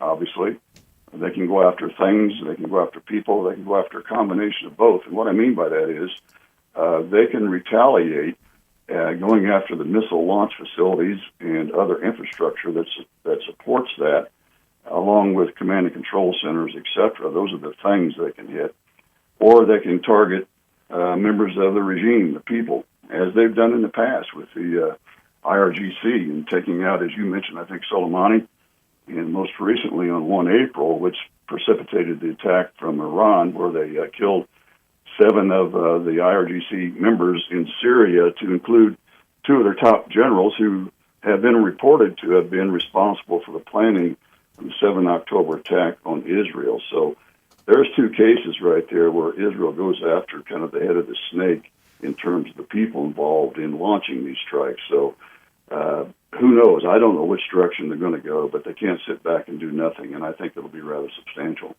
Well, I think they have to. I mean, I think I think they also at this point have pretty neatly blocked and really even embarrassed Iran. There's one headline on Fox News that says that Iran and its terror proxies are completely stunned by the failure of what was otherwise intended to be a saturation bombing. Correct. And I'm sure the Iranian regime was hoping to inflict a lot of casualties on Israel, and as you just kind of indicated, that did not happen. But the problem is, of course, there's a lot of munitions expended from an air defense standpoint and also from a aircraft standpoint, and it takes time to replace those munitions. And so it's a game of numbers in some cases. Well, go ahead. Go ahead. And who knows? Well, we do know that Iran has a large stockpile. In fact, they've been selling drones and other similar type smaller missiles to Russia for Russia to use against Ukraine very effectively. So they've got that on their side, and Israel is constantly asking us for support, of course, in replacing the missiles that we help supply them with. Well, I think Israel, the ADA branch of the U.S. military sometimes gets overlooked because people think of the infantry or the armor or the other. But this has proven itself once again, maybe even more so in today's modern era, to be a vital component to the branches. Absolutely, and it always has been, always will be. But one thing I found interesting today, I saw early on some what looked like a video of a gun camera aboard a fighter aircraft shooting down a drone. Well, drones fly very, very slow, as well as cruise missiles, so they're kind of mouth-watering targets for a fighter pilot and relatively easy to take out. So we can't forget that dynamic either. Well, sir, if you don't mind, could you hang on during a break? We have to take a break right now. We're scheduled to, but I'd like to continue this discussion a little bit further and talk about the Biden administration's response and where we are now compared to 4 years ago. Is that all right with you? Absolutely. All right. Thank you, sir. All right, listen, we're on the line right now with Major General Joe Arbuckle, a long and storied career which included a great deal of time in air defense and missile technology, as well as serving right here in Alabama at Redstone Arsenal. Phil Williams, Rightside Radio. Y'all stay tuned. We'll be right back.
And we are back. Phil Williams, Rightside Radio. Solid, conservative, and just plain right. Just saving the world one soundbite at a time. All right, we're going back to the phones right now with retired Major General Joe Arbuckle, who had an amazing career, which included, by the way, strategic level planning and, oh, by the way, missiles and air defense. Talking about what happened this past weekend with Iran launching just a massive attempt at a saturation bombing of Israel. Didn't work out. But yet we shouldn't also underestimate the geopolitical implications of what it really means. Hey, sir, let me ask you this. I saw that President Biden, the Secretary of Defense Austin, I think that Antony Blinken, our Secretary of State, and I believe the National Security Council's spokesperson, Kelly, they all came out and said when they were asked about the threat potentially looming of Iran doing something, they had one word. They just said, don't. That was their response, don't. And yet Iran did anyway. Your thoughts on that? When I heard that, I couldn't believe it. Yeah, you're talking about Kirby for sure. The Kirby, yes. Guy. Yeah. Who knows where that came from, but obviously it was well planned and orchestrated. But here's what happens, obviously, to our deterrence value when they say something like that and don't back it up. They say don't, and then Iran goes ahead and does it. Well, that means to the rest of the world, to include the Chinese and Russia and the North Koreans, that they don't really care. We have no deterrent credibility left anymore for good reason, and that's a bad place to be. But tied to that, if I may, the Biden administration has been walking down a very dangerous road, Phil, in my view, and I'm sure you agree. And that is, on one hand, they say, our support for Israel is ironclad. That's the word they're using, ironclad. But on the other hand, when you look at their actions, it's the opposite. For example, I think you mentioned early on with the Abraham Accords, that was probably the best hope we had for reasonable peace in the Mideast in at least my lifetime. They walked away from that right away as soon as Biden came in the office. Same thing with the nuclear deal, the Iran nuclear deal. They started re-engaging back into that, and Trump, of course, had killed that. And then they unfroze about $10 billion in Iranian assets, $10 billion for them to go out and buy and procure all these weapons that we see being put on the battlefield today. On top of that, the Iranian oil revenues have increased because we stopped basically producing, and now we're into energy deep in it, as you know. And on top of that, finally, the Biden administration is holding back the IDF and Netanyahu from doing what they really want to do in the Gaza Strip with Hamas. They basically got sort of some restraints put on them to include temporary ceasefires and so forth. So all those actions, when you add them up, are not ironclad support of Israel, as they claim. No, they're not. And it's amazing how far Biden has sort of retrograded just in the 4 years since the Abraham Accords were signed. They were signed, I think, in September of 2020. So we're not even 4 years. And yet we also moved our embassy, to Jerusalem and signaled to the world that we take Israel very seriously, and we're not going to just cater to the whims of the radical Islamists in the Middle East. And like you said, it's as if the deterrent capability is just gone. There's no credibility left in any of it. Exactly. And, that really became to the forefront with our disastrous debacle in Afghanistan, where basically the Biden administration surrendered on the battlefield in the middle of combat to terrorists. Yeah. That sent a signal around the world that they're not serious about defense of the United States. Well, I agree with that completely, and that's still gets in my craw pretty quick, having served there myself. But let me ask you this, sir, with about 2.5 minutes left, your thoughts on Israel's next steps. And I know that we're hearing that Biden is asking them to back off, but I think you and I would both agree that Netanyahu, himself being a former warrior, is not likely to just take a passive approach to Iran. No, it's not. He can't afford to, and Israel has always acted in its own best interest because they're an island, as we know, out there in the middle, in the Mideast. They have to defend themselves. That's been their legacy, their history throughout time, and so they will do whatever they think is necessary to defend themselves and stop a recurrence of a similar attack in the future, not to mention thinking about what happened to their people on 7 October. And I'm sure that looms heavy regarding the hostages that are still being held by Hamas within the Gaza Strip. So they've got a lot on their plate right now to balance out. And it's not going to be following the advice that Biden gave them, again, I mentioned earlier, which was to Bibi Netanyahu. You got to win with this knockdown of these 300 missiles and drones. Take the win, in other words, just take that and move on. That's not going to happen. No, deterrence, looking back through history, has not usually been something that resulted in bad guys just stopping their bad actions. So, right. Well, real quick, as you know, deterrence has two factors. One is you got to have the political will to use the capabilities, the military, and all the other instruments of power we have to use them effectively. And the second thing is you do have to have the military capability to back up whatever position the statesmen take for our country. Right now, we're seen as not having the political will to use our capability as we should. Well, yes, sir, and it's an unfortunate circumstance, and I can't wait for the November elections, and I'm hoping that means a change. Well, sir, thank you for your time, and once again, thank you for your service, and we appreciate you making time for Rightside Radio today. Always a pleasure to talk with you, Phil, and thanks for all your great patriotic work that you do, and again, for your participation in STARS. You're a great asset. Well, thank you, sir. Appreciate it. Talk soon. You bet. Take care. Bye. All right. That was retired Major General Joe Arbuckle, just a great guy. In fact, we actually connected not only through STARS, which is an organization that fights against wokeness in the military on a national level, but we also discovered in the course of doing so that he and my dad served in the same unit in Vietnam, which was very cool. And he served here at Redstone while my grandfather was post commander, which is also very cool. All right, folks, Phil Williams, Rightside Radio. Coming to the last half hour. Y'all stay tuned. We'll be right back.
Turn it up.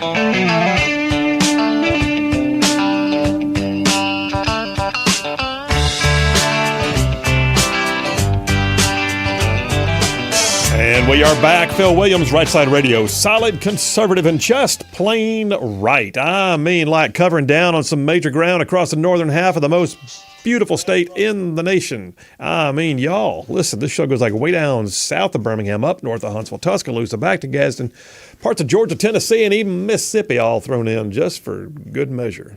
Hey, by the way, I got to tell you who else covers a lot of ground. That's our friends at Southern Immediate Care. Southern Immediate Care, a chain of clinics that covers like a huge swath of ground across our overly broad listening area. Places like Gadsden, Anniston, Attala, 6 locations in and around the Birmingham area. Most recent one in Helena, I believe. But yeah, Southern Immediate Care, folks, every one of their facilities open 7 days a week. They will see all ages. I like to say pediatric to geriatric. They'll see them all. And this is, and I say it all the time, I mean it, this is who I use personally. And I do not use them because they advertise. I was using them, and I could not be more pleased with how clean, professional, how, just absolutely competent they were in what they did.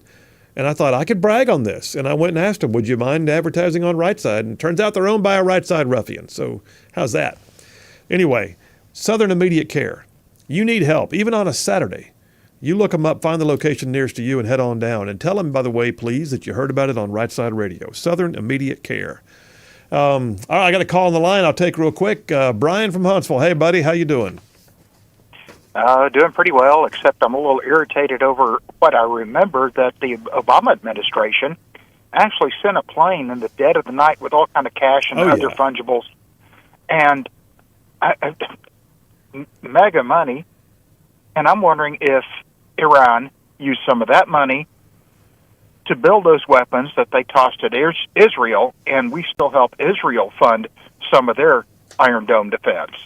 We're spending money against ourselves. Oh, we absolutely are. You absolutely are. We are allowing the funding of terror and then allegedly funding the response to terror. It's asinine. And don't forget too this, Brian, and not only the pallets of cash that went over because of Obama, but most recently.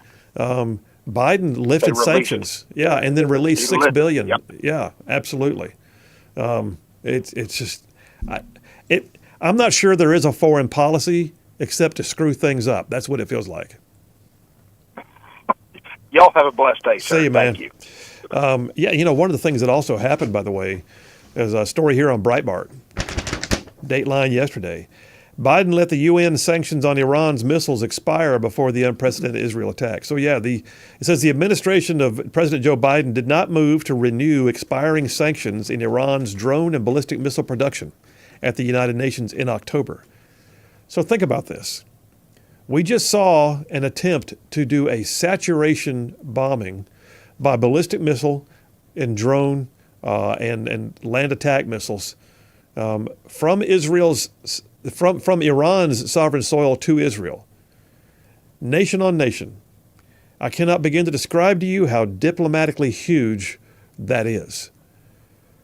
But if you also look back on it, it's not just that we're funding them. We're also removing the impediments.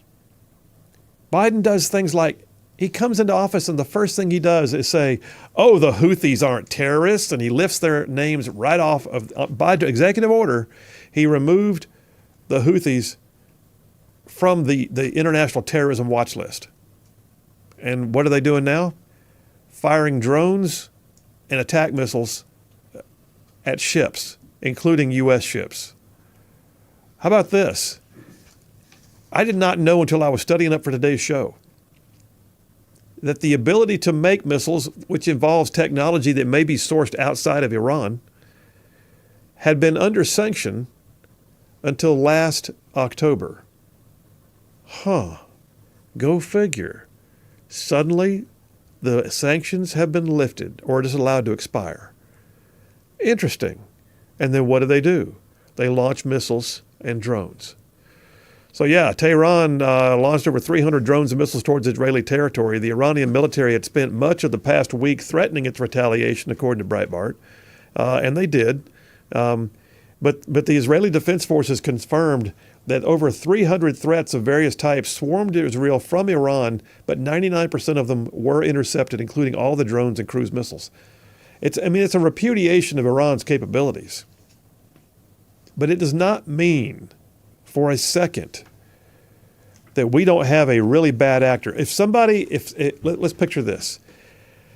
If somebody in your neighborhood sat over there across the street from your house on their property and decided to start shooting out the windows in your house, but they didn't kill anybody, would we go, okay, it's all over, it's done?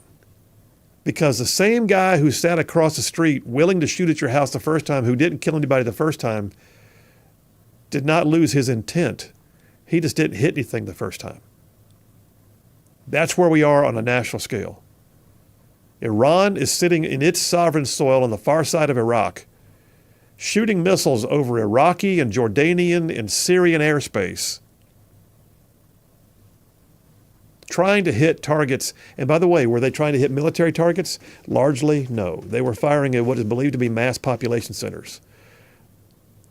And by the way, it even kind of shocked the Muslim world, because they were firing into Jerusalem, which is where the Al-Aqsa Mosque is, one of the most holy sites in all of Islam, right there on the Temple Mount, the Golden Dome you always see. I mean, it's like they were just game on, man. We're going to do whatever it takes. We don't care. And they thought they had it going on. They thought they had it. You don't fire 300 drones, rockets, and missiles because you just want to make a verbal statement. No. They were absolutely emptying the magazine, if you know what I'm saying. They were absolutely going to fire on full auto until they were done. And then they were shocked they didn't hit anything. And so what did they do? So Iran comes out after it's over, which is just classic, and claims success. It has been a successful, retaliation in self-defense. You knuckleheads. And they even warned President Ibrahim Raisi of Iran warned Israel Sunday against any reckless retaliation. Don't you do it. We'll tell you mean things and stuff. These people are idiots. But they're dangerous idiots. Don't think for a second they're not. They're absolutely dangerous idiots.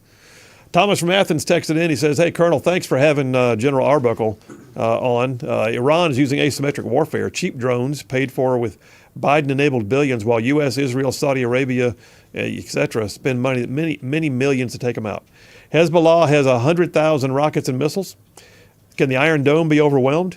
Also, Reuters reported that Biden knew about the attack, even though Tehran did not tell Washington. I suspect the Turkish or Jordanian governments told Washington, not Tehran. Well, you're exactly right. In fact, I'll tell you what. Bam. Story from the Jerusalem Post, Dateline yesterday.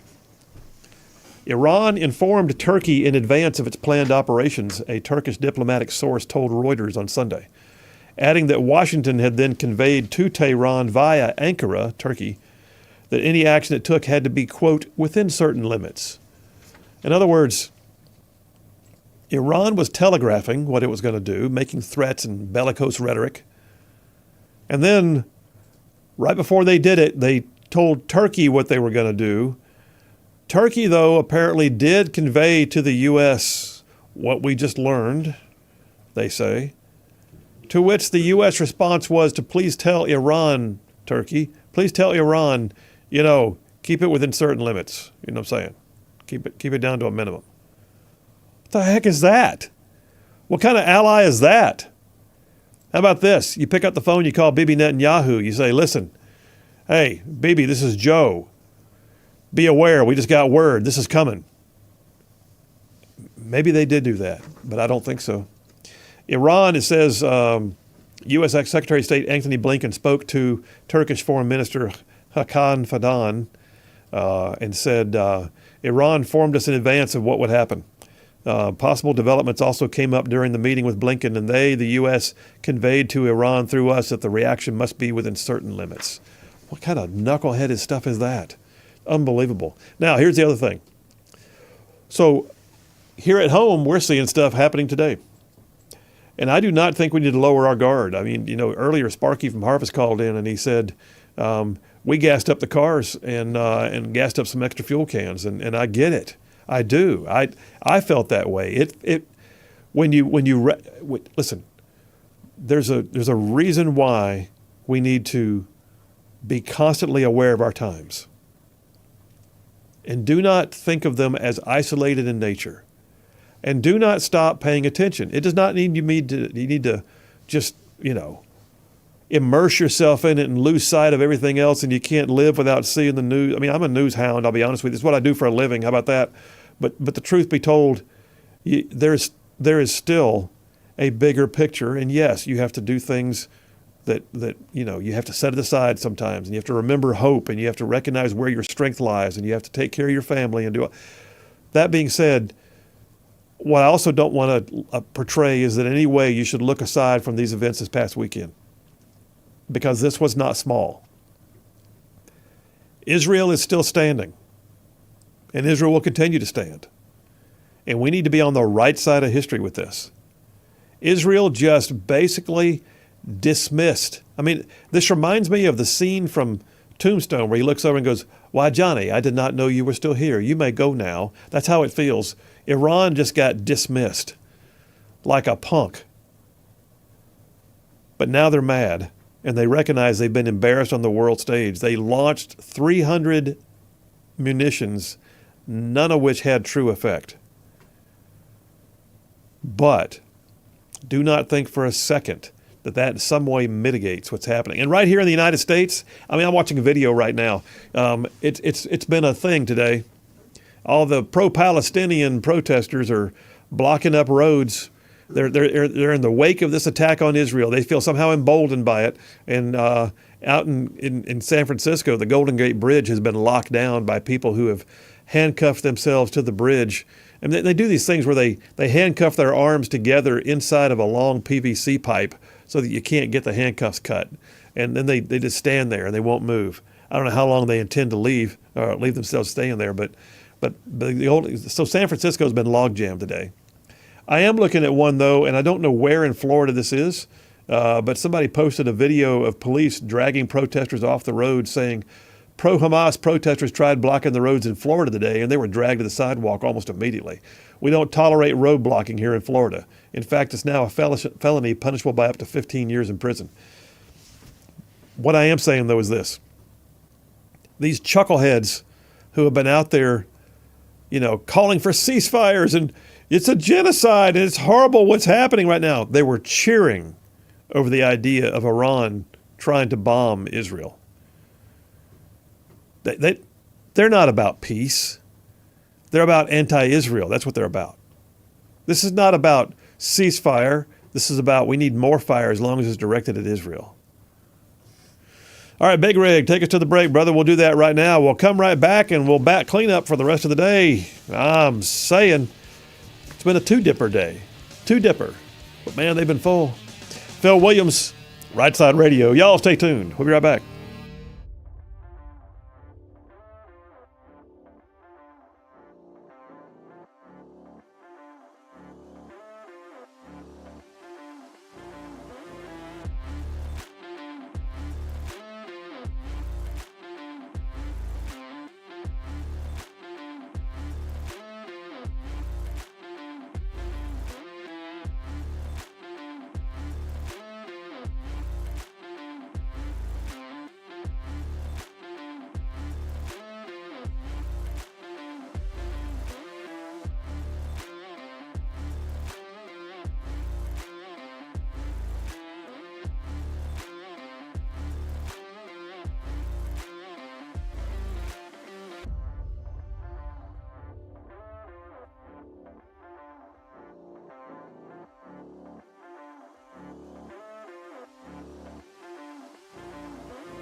We are back. Phil Williams, Rightside Radio. Solid, conservative, and just plain right. I mean, like making common sense like a superpower. A couple of quick test messages, and then I'll go to the phones. I believe somebody's on the phone. Scott from Russellville says, did Baghdad Bob move to Iraq? He may have. Baghdad Bob was hilarious. I mean, he was cartoonish. There is nothing to see here. There is no problem. There are no U.S. tanks entering Baghdad. And there they were. We got another texter who is called the Ruminating Rocker from Flint Creek. I can't even say it, from Flint Creek. Says, I'd like to be the Ruminating Rocker from Flint Creek. I embarrass my kids with my comments. Okay, he's brand spanking new in the text lines. He says, I want to be part of the protected class like ladies of all ages used to be. Okay. Thank you, man. Appreciate you, Ruminating Rocker. And glad you're in the text line. This should be fun. John from Huntsville says the grades are in, and Big Rig, you got an A++. Phil got an A++, but the winners are Phil's guest speakers, A++, both of them. I also just want to say my dad's back pains are doing much better. Glad to hear it, John. So glad, man. Thank you, brother. Let me go to the phones real quick. Jeff Rowe from Indiana. What you doing, Jeff? I think Baghdad Bob had a child, and I think his name's Kareem. No. No, that wouldn't work, would it? So where are you right now, brother? I'm burning up the road at 5 miles an hour, and guess where? Oh, that'd be Nashville. You're in Nashville. You'd be right. Yeah, imagine that. Well, what do you think about this past weekend with Iran and Israel? Oh my gosh, the Biden administration, and I'm going to make this prediction, and sadly, it's probably going to become true. Is going to be indirectly or directly accountable for more deaths than Stalin and Hitler combined. Wow. In the long run. Wow. And I'm not, take that to the bank, because the way we're doing things, they're causing the wars that pop up now that could have been prevented, and basically turn their back on Israel, and it's basically, we've got a country full of people. The administration right now is playing Russian roulette, and we've got going to kill the whole body here, and half of us is sitting there, egging him on and everything, and half of us saying, no, dummy, don't do that, because it's going to kill us all. Yeah. And at what point do you sit there and just have to take over control of the idiots, because these people are not intelligent enough to self-govern? No, and in fact, what's interesting, I said in my monologue earlier, if you look back, there are people who have served with Biden, to include Barack Obama himself, that know for a fact, and have even said it, that he has the propensity to screw stuff up. And that, I think it was Robert Gates, Secretary of Defense Robert Gates, who served under both Biden and Bush, who said that he's been wrong on pretty much every foreign policy decision for over 40 years. Exactly. I mean, at what point do you think that the Iranians will attain nuclear weapons, and then it's, like I say, it's going to kill more people than... Yeah. Because of the feckless leadership between Obama and Biden, thinking that they could, I don't know what they were thinking, that they could give Iranians money, and that they wouldn't be mean or mad. It's a theocracy. These people are nuts. They have an agenda to kill people that don't believe like they do, and that it's just like being Christians trying to convert people to Christianity. That's their goal. Yeah, I mean, I look at it and think, if they're marching in the streets and being encouraged by their leadership to yell things like "death to America," "death to Israel," maybe we ought to go ahead and just take them at their word. Yeah, you think? Yeah. That's the trouble. People think, well, they're just blowing smoke and everything. Well, no, that's their religion. That's what they believe in. It's just like, like I say, it's a religion, just like the greening of the world and everything's religion. All these global warming people and stuff and everything. It's more than just a thought process or a belief. It's basically a religion, because they have dyed in the wool, and they believe it hook, line, and sinker that they can actually do something about it. All right, brother, I got to leave it there, but be safe on the road. We'll talk to you again soon, all right? Thank you, Phil. I don't think a crash would hurt me right now at 5 miles an hour. Oh, well, be safe anyway. We appreciate you, bro. Thank you, buddy. Jay from Hartselle just texted in. He said, who are we to tell Israel what they should or shouldn't do in response to Iran? If we were in their shoes, would we let someone tell us how to respond? A little hypocritical. I agree with you. Charlie from Huntsville says, hey, Phil, after Israel responds to the attack and destroys targets in Iran, does that mean now that Biden's going to have to spend some money over there to Iran to build them back up? Golly. That's a question. All right, you guys, have an amazing night. We will see you soon.